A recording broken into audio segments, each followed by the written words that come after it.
यार ये तो सही में कुछ अलग ही लेवल का कलेश हो जाएगा अगर डब्ल्यू ने इस चीज को अवॉइड नहीं किया। और क्या वो इसको अवॉइड करने के बारे में सोच भी रहे हैं? तो मैं किस बारे में बात कर रहा हूँ? मैं बात कर रहा हूँ चैंपियन वर्सेस चैंपियन वाले मैच के बारे में, जो कि आपको पता है डब्ल्यू क्राउन जूल वाले शो में करवाती है कि वहां पे फिर उन्होंने एक टाइटल बनाया क्राउन जूल चैंपियनशिप की, दोनों ही ब्रांड के चैंपियंस लड़ेंगे। तो फिर उसके बाद जो जीतेगा, आपको पता है कॉन्सेप्ट उसका क्या है। तो अगर आप इस पॉइंट पे देखोगे तो एक टाइटल है रोमन रेंस के पास में जो कि वर्ल्ड हेवीवेट चैंपियनशिप है, और दूसरा टाइटल है कोडी रोड्स के पास जो कि अनडिस्प्यूटेड चैंपियनशिप है।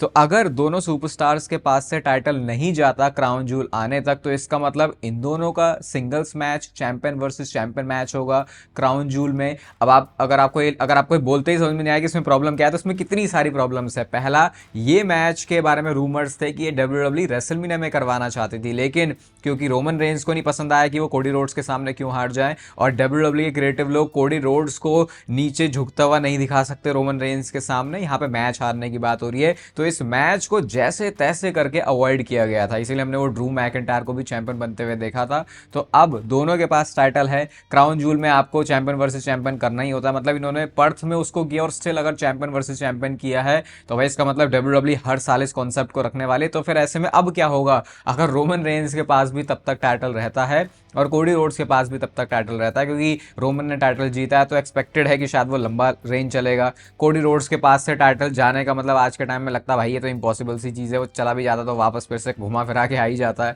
तो डब्ल्यूडब्ल्यू क्या करने वाले इस बार क्राउन जूल में? क्या Roman Reigns versus Cody Rhodes का मैच होगा चैंपियन वर्सेस चैंपियन वाला? डब्ल्यूडब्ल्यू इजी ट्रिक कर सकती है वैसे कि कोडी रोड्स को अगर उनको चैंपियन रखना है तो बीच में एक आध शो करवा के, मतलब उससे पहले कोई शो में टाइटल कोडी रोड्स के पास से चला जाए और उसके बाद फिर जो वो टाइटल है उसको दोबारा से जीत ले। भाई ये तो बहुत ही डर्टी पॉलिटिक्स जैसा लग रहा है, बट देखते हैं अब इस बार क्राउन जूल में क्या होता है। और वेलकम है आपका वॉइस ऑफ रेसलिंग के एपिसोड नंबर 894 में। और सबसे पहले स्टार्ट करते हैं जॉन सीना क्लासिक से, जो कि जॉन सीना ने बैकलैश में आके अनाउंस कर दिया था। अब इसे आप कब तक एक्सपेक्ट कर सकते हो? तो भाई अभी इसके बारे में रिपोर्ट्स ये आ रही है रेसल वोट्स की तरफ से कि दिसंबर का महीना, यानी इसी साल में, मतलब last year John Cena retire हुए थे, उसके ठीक एक साल के बाद ये जो जॉन सीना क्लासिक है वो शुरू हो सकता है। ये तो मुझे लग रहा है बहुत लंबा टाइम हो गया। क्या सही में ऐसा होगा? क्योंकि अगर बैकलैश में इन्होंने अभी मई के महीने में अनाउंस किया, तो जून जुलाई अगस्त सितंबर अक्टूबर नवंबर, उसके मतलब 6 महीने बाद जाके अगर डब्ल्यूडब्ल्यू इसको कर रही है, तो क्या तब तक होगा?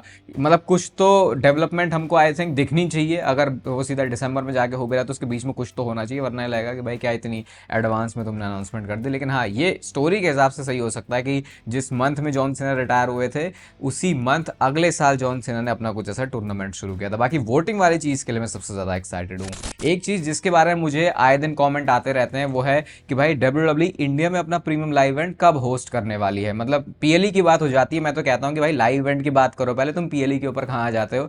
तो इसके बारे में फाइटफुल ने रिपोर्ट किया है। आपको याद होगा, आप चैनल पर एक्टिव चैट रहो, मैंने भी आपको बताया था कि निक खान ने बोला था कि 2026-27 में इंडिया में भी एक प्रीमियम लाइव इवेंट होने वाला है। उन्होंने एक इवेंट की बात नहीं करी थी, उन्होंने प्रीमियम लाइव इवेंट की बात करी थी। तो अभी इसके बारे में लेटेस्ट क्या है, तो भाई फाइटफुल का कहना यह है कि वही वो बोलने के लिए था। उन्होंने सीधा ये बोला कि देखो डब्ल्यूडब्ल्यू को जहां पे बिजनेस दिखेगा वहां पे जाके वो शो करेंगे। किसी के कहने सुनने, एडवांस में कहने से चीजें कुछ नहीं होती। तो उन्होंने सिंपल इसको ऐसे रखा कि भाई उसके बारे में क्या अपडेट है जो इंडिया में पीएलई होने वाला था।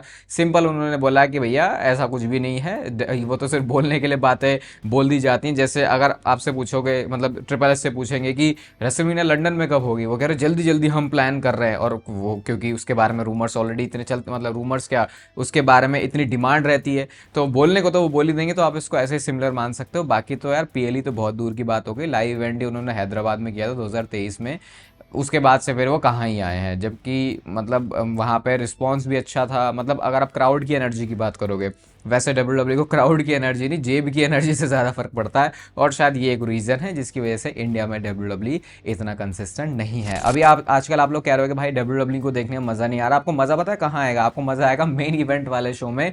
मेन इवेंट वाले शो में मतलब वो जो मेन इवेंट, वो जो थर्ड क्लास मेन इवेंट वाला शो है उनका, वहाँ पे ओटिस थे एक्शन में। और इस मैच में मूवमेंट आता है जब इजी डेम भी थी रिंग साइड पे, एप्रन पे, और इन्होंने वो वाला मूवमेंट रिक्रिएट किया एक तरीके से जो ग्रेट खली और बेथ फिनिक्स का था।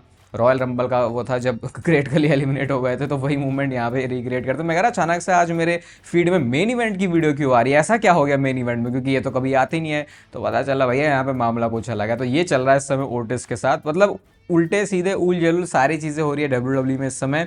लेकिन जहां आपको अच्छा फोकस करना चाहिए वहां भी आप थोड़ा फोकस करो यार। जो ये इतना डब्ल्यूडब्ल्यू का ठंडा सा माहौल चल रहा है, ये जो आपकी एक लाइन थी ना, WW is on fire right now triple H, जरा आप उसको दोबारा दिन में 2-3 बार उसका जाप करो, सुबह शाम दिन रात ऐसे करोगे तो शायद आपको फिर समझ में आएगा कि उस समय डब्ल्यूडब्ल्यू में हम क्या सही कर रहे थे जो अब हम सही नहीं कर पा रहे हैं। अगर आपने रिसेंटली अभी एनएक्सटी देखी होगी तो वहां पे एक बहुत ही कंट्रोवर्शियल सुपरस्टार आया है। कंट्रोवर्शियल सुपरस्टार वो अपने किसी एक्शन की वजह से नहीं है बल्कि अपनी अपीयरेंस की वजह से है। तो मेसन रूक इनका नेम है। अगर आपने एनएक्सटी के पिछले कुछ शोज देखे तो आपने इनको देखा ही होगा भाई। मतलब पहले तो मैं आपको बताता हूँ कि हो क्या रहा है। तो ये जो सुपरस्टार है, जो रेसलर है, ये दिखने में रेसलर जैसा नहीं लगता उतना। मतलब जैसे हमारे दिमाग में एक डेफिनेशन है ना कि एक रेसलर कैसा दिखना चाहिए, एक सुपरस्टार कैसा दिखना चाहिए, रोमन रेंज जैसा दिखना चाहिए, सेथ जैसा दिखना चाहिए, कोडी जैसा दिखना चाहिए, जॉन सीना जैसा दिखना चाहिए, ब्रॉक जैसा दिखना चाहिए, ओबा फेमी जैसा दिखना चाहिए। तो मतलब हाँ, कोडी रोड्स को कई लोग वैसे लिस्ट में नहीं रखेंगे इसमें, लेकिन आई थिंक मैं रख लूंगा कोडी रोड्स को लिस्ट में। तो मतलब जब आप कैजुअल फैंस की नज़र में बात करते हो सुपरस्टार की, वो मैं यहाँ पे कहना चाह रहा हूँ। ऐसे कहने को तो हर तरीके के रेसलर हो जाते हैं। तो ये जो बच्चा है, मतलब ये जो सुपरस्टार है वो बच्चा सा लग रहा है। तो लोग कह रहे हैं भाई ये बंदा larger than life WW characters को क्या हो गया। तो इसलिए थोड़ा यहाँ पे क्रिटिसिज्म मिल रहा है इनकी अपीयरेंस को लेकर। जॉन सीना लेकिन इनको बहुत हाइप कर रहे हैं, ट्वीट वगैरह भी इन्होंने किए थे। लेकिन कहानी ये है, वही कहानी की अगर आपको डब्ल्यूडब्ल्यू में एक सुपरस्टार बनना है तो बस आपको पीछे का कोई एक रोल पकड़ लेना है, बॉडीगार्ड वाला, सिक्योरिटी वाला, ऐसा कुछ। क्योंकि 2025 में ये बंदा सीएम पंक के पीछे था और अब 2026 में ये एक डब्ल्यूडब्ल्यू सुपरस्टार बन चुका है। लोग वैसे सुपरस्टार वाली टर्म भी इस सुपरस्टार को नहीं देना चाह रहे। तो मतलब वो ये अभी अजीब सा है इस सुपरस्टार को लेके माहौल, लेकिन कंट्रोवर्शियल है। बस आपके बारे में बात होनी चाहिए डब्ल्यूडब्ल्यू का। तो ऐसा हो गया इस समय, ऐसा क्या शुरुआत से ही ऐसा है कि अगर आप थोड़े भी स्टैंड आउट कर रहे हो किसी भी रीजन की वजह से तो आप में वो आपके पास एक अपॉर्चुनिटी है इसका फुल इसको कैपिटलाइज करने की। तो देखते हैं नेक्स्ट टीम में अभी क्या होता है। और लेट्स सी इनका जो मेन रोस्टर मूव है क्या वो भी हो पाता आगे या नहीं। जे उसो की बात करते हैं भाई। और ये मतलब जे उसो के हाथ से भाई दारू की बाटली किसी को छीनने की जरूरत है, क्योंकि बंदा नशे के हालात में बहुत सारी स्टोरीज वगैरह डालते रहता है। अब यहाँ पे उन्होंने क्या स्टोरी में लिखा है देखो, I am really the best in the game right now, ऐसा जे उसे लिखते हैं। At the highest level close to 2 decades करके उन्होंने लिखा। फिर अब्राहम लिंकन का उन्होंने कुछ बात का एक दिया है रेफरेंस, मेरी इतनी अच्छी है नहीं भाई हिस्ट्री, तो ये बता देना है इसका क्या मतलब था। लेकिन मुझे तो सिर्फ इतना समझ में आ रहा है कि जे उसो को हो लिया भैया कि मैं बेस्ट आदमी हूँ, और ऐसा वो बीच बीच में पता नहीं क्यों स्टोरीज में डालते रहते हैं। आई थिंक अब जे उसो को नहीं करना चाहिए भाई ऐसा। अब तो आप सही टैग टीम डिवीजन में आ गए हो, अब आपको लेके कोई क्रिटिसिज्म भी नहीं है, अब आपके बारे में नेगेटिविटी भी जो है वो सारी जा चुकी है। रोमन रेंज के साथ आपकी ब्लड लाइन की स्टोरी चल रही, तो भाई अब आपको सोशल मीडिया पे भी क्या करना है उसको लेके थोड़ा सीरियस होने की ज़रूरत है। आप नशे की हालत में ऐसे कुछ भी इंस्टाग्राम पे स्टोरीज नहीं डाल सकते। नेक्स्ट बात करते हैं भाई लोगन पॉल और जेक पॉल के बारे में। आपको पता है दोनों भाई हैं, और जेक पॉल ने अभी रिसेंट इंटरव्यू में एक बात बोली कि टीक्यू ने उनको डब्ल्यूडब्ल्यू शोज को अटेंड करने से बैन कर दिया है। उन्होंने ये बोला कि पहले तो वो यूएफसी पे के बारे में बात कर रहे होते हैं, क्योंकि यूएफसी और डब्ल्यूडब्ल्यू आपको पता है टीक्यू की अम्ब्रेला के अंदर आती है, और एंडेवर के अंदर फिर ये सारे टीक्यू वाले लोग आते हैं। तो उन्होंने यही बोला कि यूएफसी के पे के बारे में उन्होंने बात करी, और फिर वो ये भी कहते हैं भाई टीक्यू के साथ मेरी पता नहीं क्या ही प्रॉब्लम चल रही है, मैं डब्ल्यूडब्ल्यू के शोज भी अटेंड नहीं कर सकता। बहुत ज़्यादा उन्होंने इसको खुल के नहीं बताया, लेकिन मुझे ये नहीं समझ में आ रहा भाई लोगन पॉल वो बंदा है जो कि जिसको टीक्यू बहुत हाईली रेट करते हैं उनकी सोशल मीडिया प्रेजेंस की वजह से, और लोगन पॉल ने वो काम करके भी दिखाया है कि क्यों उसको पैसे ज़्यादा मिलने चाहिए और क्यों उसकी वैल्यू है डब्ल्यूडब्ल्यू कंपनी में। तो अगर इतना कोई पावरफुल बंदा है अपने मतलब वो कंपनी के लिए काम कर रहा है, तो ऐसा कैसे हो सकता है कि जेक पॉल को वो शोज अटेंड ना करने दें। मेरे को तो इसके पीछे की कहानी भी नहीं पता, सही बताऊं तो किसी को पता होगी तो बता देना कि ये हुआ क्यों है, कि जेक पॉल के किसी कमेंट की वजह से या यूएफसी के साथ किसी बीफ की वजह से फिर उसका टीक्यू पार्ट बन जाता, फिर डब्ल्यूडब्ल्यू बन जाता। तो मेरे को ये पता भी नहीं कि ये क्यों हुआ है, लेकिन ये बड़ा वियर्ड है कि एक पॉइंट पे डब्ल्यूडब्ल्यू में आ भी चुके हैं जेक पॉल। वो सऊदी का शो था अगर मैं सही हूं तो लोगन पॉल के मैच में, लेकिन अब हालात ये है कि टीक्यू की तरफ से उनको आने भी नहीं दिया जा रहा, ऐसा जेक पॉल का कहना है। क्या पता झूठ भी हो, मैं ये भी नहीं हो सकता है कि वो ऐसे ही बोल रहे हो बस बोलने के लिए। बैकलैश के मैच के फिनिश के बाद ये चीज़ क्लियर हो गई थी कि डब्ल्यूडब्ल्यू रोमन रेंस और ये जो जेकब फाटो है इस फ्यूड को आगे बढ़ाने वाली है।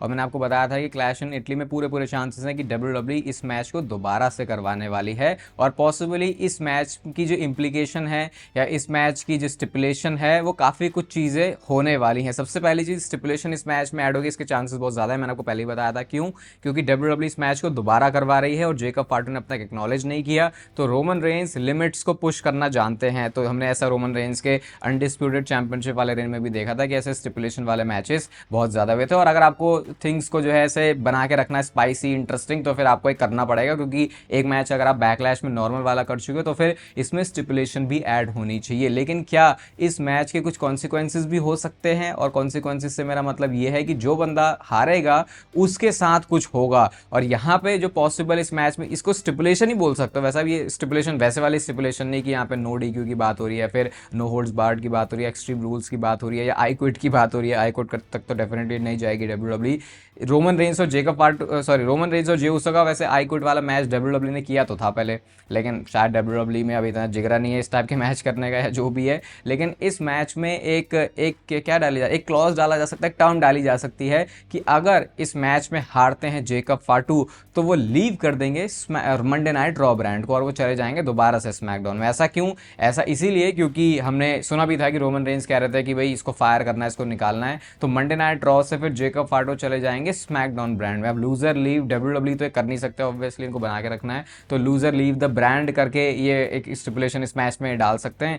और इससे क्या फायदा होगा? इससे अचीव ये हो जाएगा कि जेकब फाटू रोमन रेंस की फ्यूड भी खत्म हो जाएगी, चांसेस हैं कि रोमन रेंस यहाँ पे चैंपियनशिप रिटेन ही कर लेंगे। तो भैया जेकब फाटो का तो हो गया कचरा, तो भाई अब उसको दोबारा से फिर स्मैकडाउन ब्रांड में भेज देंगे, क्योंकि वो स्मैकडाउन ब्रांड से ही आया था। एक आई थिंक WWE को भी कुछ ऐसी एंडिंग इसमें सोचनी पड़ेगी अगर जेकब फाटो मैच हारते हैं, कि कैसे उनका कैरेक्टर इतना हर्ट ना हो। हर्ट तो वो डेफिनेटली होने वाला है, क्योंकि भाई टाइटल अगर आप नहीं जीते, आप 2 बार मैच कर चुके हो, तो जेकब फाटो के कैरेक्टर पर डैमेज तो होगी। लेकिन देखते हैं WWE क्या यहाँ से वे आउट निकालती है, और एल्स क्या पता WWE इस मैच में कुछ शॉकर भी हमको दे दे जो हम एक्सपेक्ट ना कर रहे हैं। वैसे इतना मैं एक्सपेक्ट करूंगा नहीं इस पॉइंट पर, और शायद वो सही डायरेक्शन भी नहीं है। बाकी नेचुरल टीन का लिंक आपको मिलेगा डिस्क्रिप्शन में, R1 वाला कोड आप यूज़ करते हो तो आपको एक प्यारा सा डिस्काउंट मिल जाएगा। इस वीडियो को यहाँ तक देख रहे हो तो इसे लाइक कर दो, चैनल को सब्सक्राइब कर दो ऐसे डेली WWE से रिलेटेड कॉन्टेंट के लिए। बाकी तब तक फिर लेते रहो जिंदगी के मजे। और अगर आप अभी तक इस वीडियो को यहाँ तक देख रहे हो तो ये बात बताया था कि ये जो अनडिस्प्यूटेड चैंपियनशिप है वो किसी अपने एक सब्सक्राइबर के पास गई है, क्योंकि उसको अपने वेडिंग पे अपनी जो एंट्रेंस है वो बेल्ट के साथ करनी थी। तो मेरे को लगा यार चलो कर सकते हैं हम, तो क्यों ना किया जाए। तो ये आपको इन्फो तभी पता चली जब आपने इस वीडियो को बिल्कुल लास्ट तक देखा।